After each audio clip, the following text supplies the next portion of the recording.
Al hablar de Da Vinci, lo primero que se nos viene a la mente son las innumerables teorías de misterios y secretos alrededor de sus obras, tales como la Mona Lisa y la Última Cena.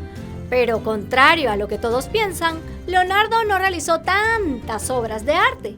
Si acaso existen reconocidas no más de 20 pinturas en todo el mundo, que le han sido 100% atribuidas. Por lo cual, si queremos conocer a Leonardo, no es precisamente estudiando sus contadas obras, sino analizando sus innumerables dibujos, bosquejos y apuntes. Te cuento el cuento que Da Vinci contaba con un cuaderno de apuntes, el cual llevaba a todas partes para realizar anotaciones y bosquejos a donde fuese y a donde le diera paso su creatividad.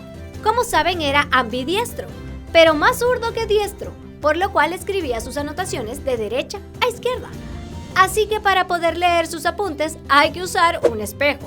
¿Ya que no saben por qué escribía de esta forma? Pues muy simple, para que la tinta no se corriera al escribir. Los zurdos cuando escriben se suelen ensuciar la mano con la tinta, y esto ocasiona que la misma se disperse, ocasionando que el texto quede borroso.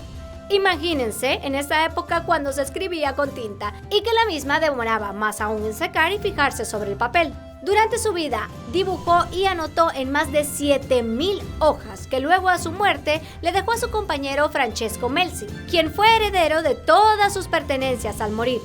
Tras la muerte de Leonardo en Francia, Francesco Melzi regresó a Italia con la mayoría de los manuscritos y dibujos de Da Vinci. Los herederos de Melzi, sin ser conscientes de su valor, lo fueron regalando o vendiendo a precio casi del papel.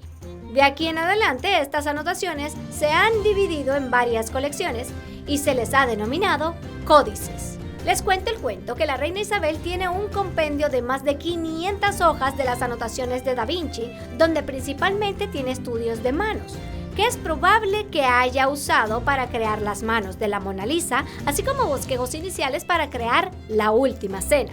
Los más destacados de esta colección son los estudios del cuerpo humano. Para conseguir una exactitud y un detalle que han pervivido 5 siglos, Leonardo tuvo que diseccionar el cuerpo humano.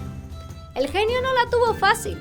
En un tiempo casi medieval, repugnaba la idea de abrir un cadáver humano y era una práctica ilegal. La religión lo desaprobaba. Solo algunos reputados médicos contaban con el visto bueno de las autoridades para tales prácticas. El último obstáculo era técnico. La ciencia europea de entonces no conocía la técnica del embalsamiento.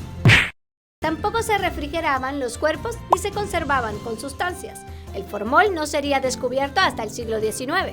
Leonardo tuvo que usar afilados cuchillos y sierras, en ocasiones para explorar cuerpos ya inflados. Lejos de un interés morboso, las razones del artista para abrir cuerpos eran porque su arte necesitaba de la ciencia.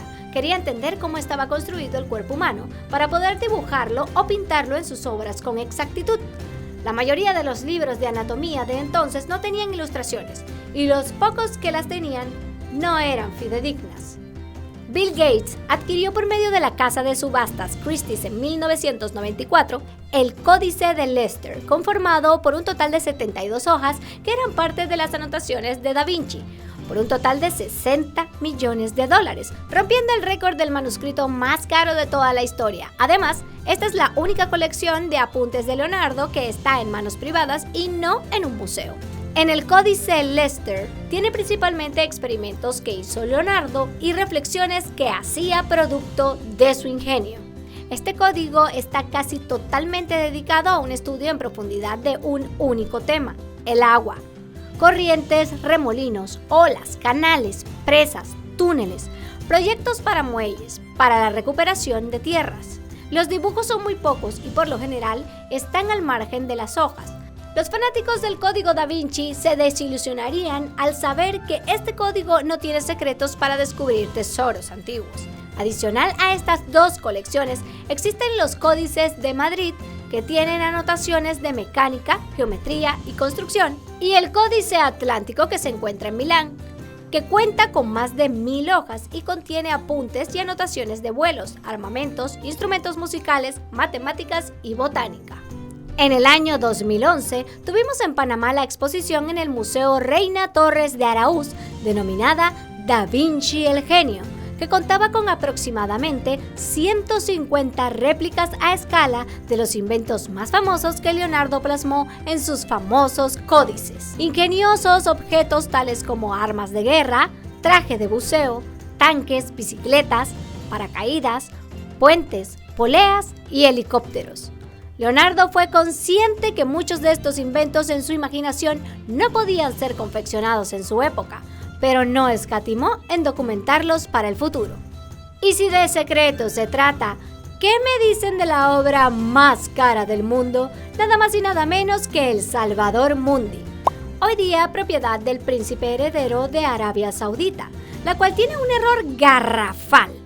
Inadmisible para un hombre como Leonardo, que conocía la óptica al derecho y al revés. Si miran bien la pintura, podrán darse cuenta que la esfera en las manos de Jesús es transparente. Leonardo, quien estudió la óptica mejor que nadie, debería saber que el fondo detrás de la figura de cristal no puede verse de esta manera. Debiera verse la imagen de los pliegues aumentada y borrosa. Hasta el momento no sabemos por qué habrá cometido este error. Da Vinci, más que pintor, fue un gran ingeniero, dibujante y arquitecto. Sus dibujos en sus códices hablan más de él que la Mona Lisa, la Última Cena o la Virgen de la Roca. Super Arty, Superholic.